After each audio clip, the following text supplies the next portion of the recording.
Esther, chapitre 5. Esther prépare un banquet pour le roi et Haman.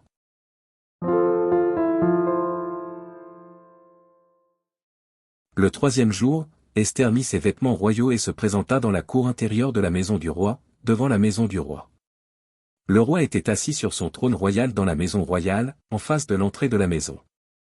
Lorsque le roi vit la reine Esther debout dans la cour, elle trouva grâce à ses yeux, et le roi tendit à Esther le sceptre d'or qu'il tenait à la main. Esther s'approcha, et toucha le bout du sceptre. Le roi lui dit, « Que as-tu, reine Esther, et que demandes-tu » ? Quand ce serait la moitié du royaume, elle te serait donnée.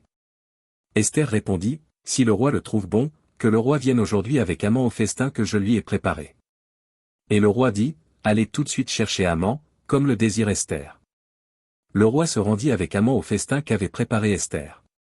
Et pendant qu'on buvait le vin, le roi dit à Esther, « Quelle est ta demande ?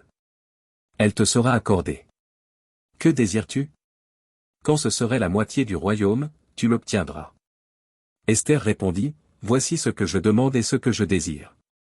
Si j'ai trouvé grâce aux yeux du roi, et s'il plaît au roi d'accorder ma demande et de satisfaire mon désir, que le roi vienne avec Haman au festin que je leur préparerai, et demain je donnerai réponse au roi selon son ordre. » Haman sortit ce jour-là, joyeux et le cœur content.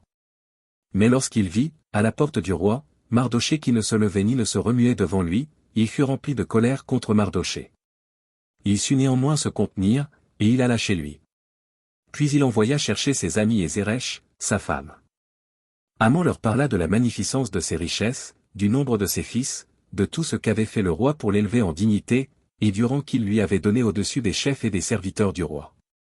Et il ajouta, « Je suis même le seul que la reine Esther ait admis avec le roi au festin qu'elle a fait, et je suis encore invité pour demain chez elle avec le roi.